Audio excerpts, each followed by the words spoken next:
Olá, começa agora o programa Perfil e Opinião. Vocês já perceberam, claro, que a Dani teve um pequeno imprevisto. Vou aqui apresentar o programa no lugar dela. Perde um pouquinho de beleza, mas vou tentar manter a competência na condução do programa. E tive sorte de ter um grande entrevistado, um dos maiores jornalistas do país, está aqui com a gente no estúdio da TVE, Luiz Nassif. Bem-vindo ao programa. Obrigado. Jornalista, contestado, contestador, analista, analítico. Chutando em todas as posições. De um momento complicado que passa o nosso país, né? Inclusive o avanço do estado de exceção, né? Que é, acho que é a grande preocupação que se tem hoje em dia. Né?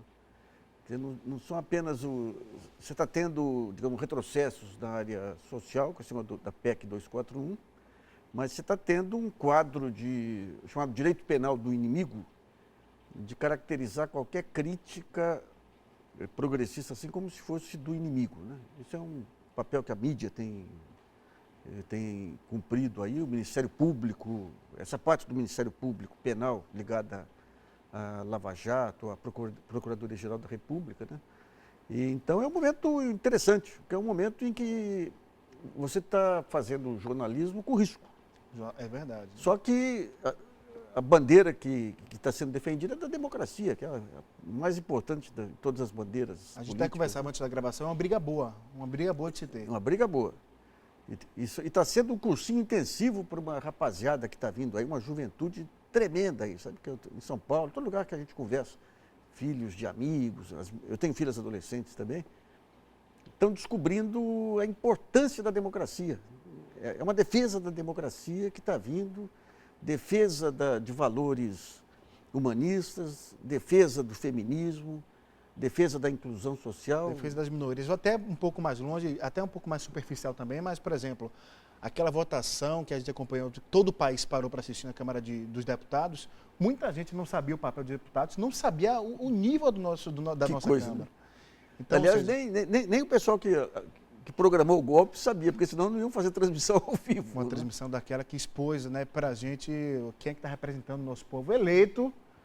Então, e daí quando você pega essa geração que está vindo por aí, quando você pega a musculatura da sociedade civil brasileira, todos esses grupos que surgiram, os coletivos através aí das redes sociais, a defesa de minorias, os negros, os LBTGs, as mulheres, você tem uma pujança e um dinamismo fantástico. E na outra ponta, a gente vê no Congresso, através dessa votação, o apodrecimento das instituições, o Congresso, um Supremo que se acovardou em relação a isso, um Ministério Público que, apesar de ter grandes procuradores aí ligados a direitos humanos, acabou sendo conduzido aí pela Procuradoria-Geral num sentido de politizar, partidarizar. Então, são conflitos bem interessantes, que você tem um país moderno, socialmente robusto, emergindo de um lado, e de outro lado as instituições apodrecidas e tentando fechar a garrafa para o gênio não sair para fora. Né? Ô Nassif, bora começar falando sobre a MP 241. Como é que você analisa essa MP 241 e essa aprovação por maioria absoluta? Acho que 80 votos a mais do que o necessário. Comprar deputados hoje no Brasil, você tendo poder de Estado, é barato. Então, você pega os jornais hoje aí, ofereceu uma diretoria de uma estatal para uma secretaria para outro. Veja bem, isso aqui que nós estamos falando significa o fortalecimento daquilo que a Lava Jato diz que combate.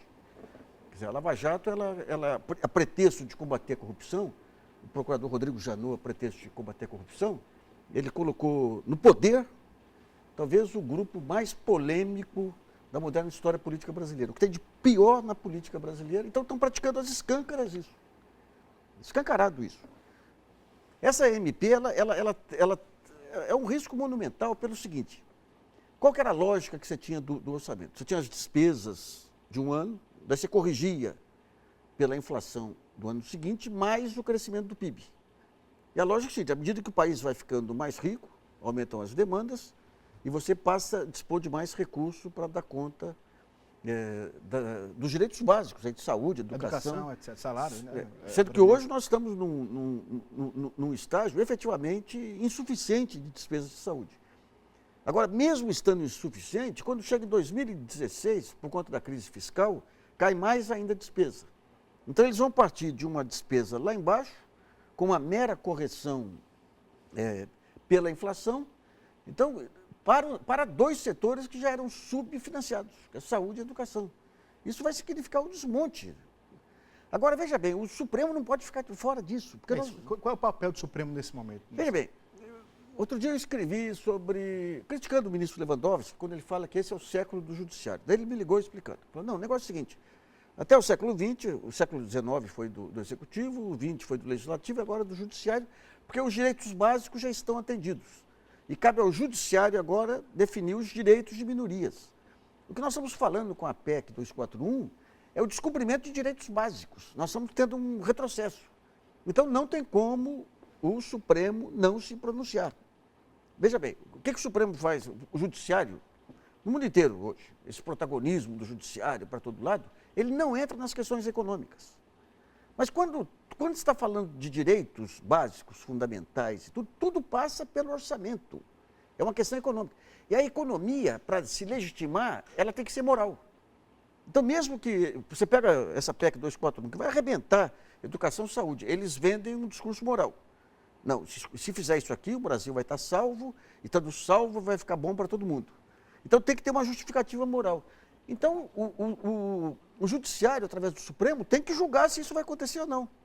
Se eu tenho economistas aqui que estão dizendo que vai salvar o Brasil, e outros que estão dizendo que vai arrebentar saúde e educação, não pode fazer que nem o ministro Luiz Roberto Barroso, que falou, não, a questão fiscal é uma questão relevante, endossando, assim, às cegas, essa medida.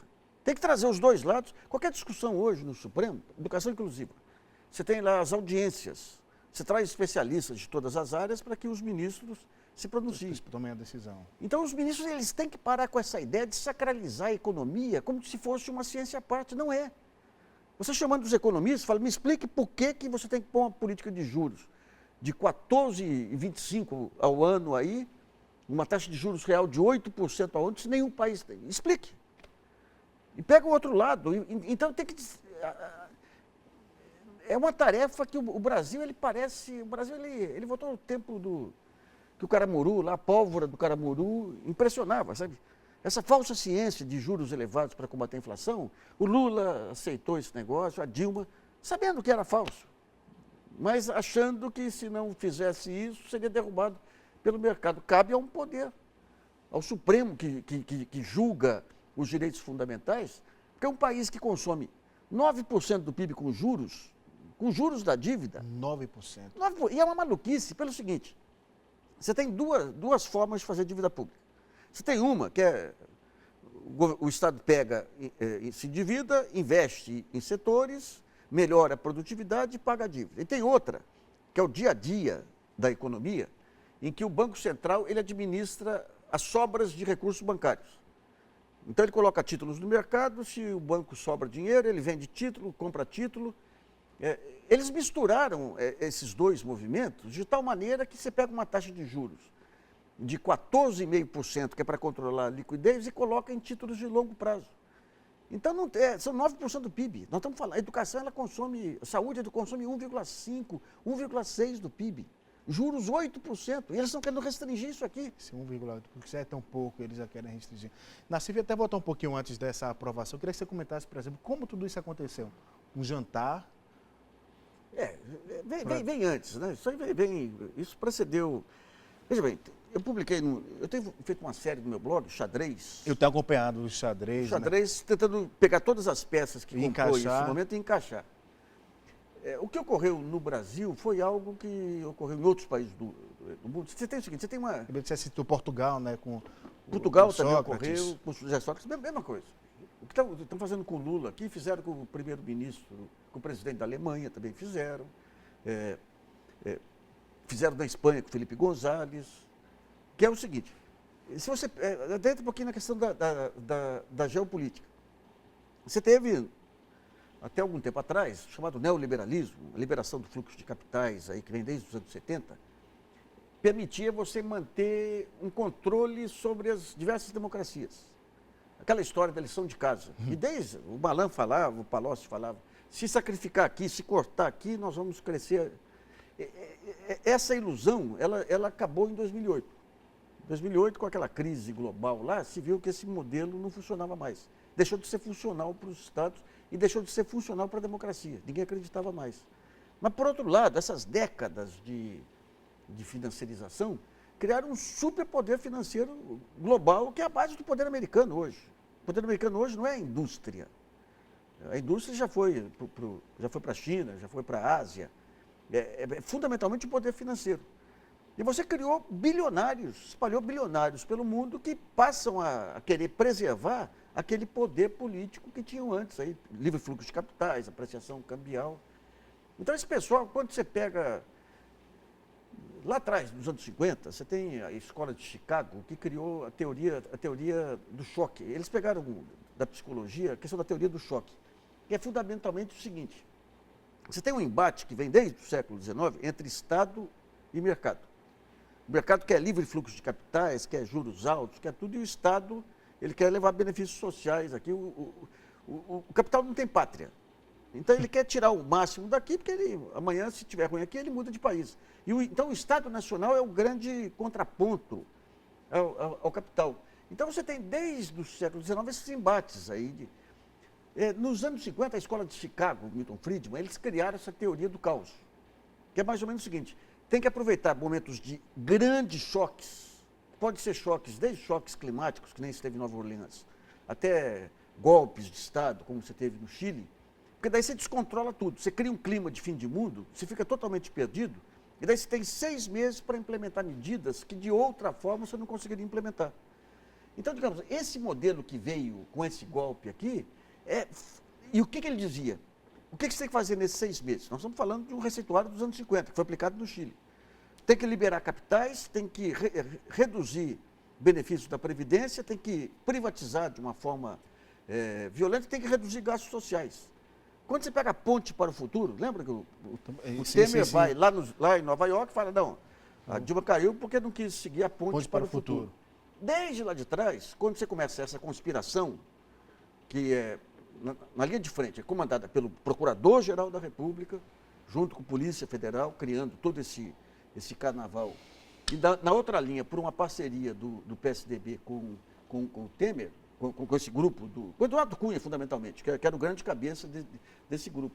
Desde o início, esses 3 pontos do Milton Friedman estavam colocados. Estavam colocados. Então, você desarruma a economia. Por que essa pressa em aprovar a PEC 241? Seguindo o receituário da teoria do choque. Ou seja, a gente está vivendo uma receita criada na década de 50, sendo muito bem implementada e aceita, por enquanto. Fantástico, fantástico. Foi o mais fácil golpe de Estado da história, em grande parte devido a uma grande incompetência política da Presidente da República e do Ministro da Justiça, José Eduardo Cardoso. Então, foi muito fácil. Foi muito fácil. Você criou... veja bem, a partir de junho de 2013, o Brasil estava... Você teve um outro fenômeno global, que foi a desarrumação no sistema de notícias, com as redes sociais. Então, boatos passaram a ser aceitos, você bagunçou tudo isso aí. Bagunçou e criou algo que ocorreu nos anos 20 também, com o aparecimento do rádio.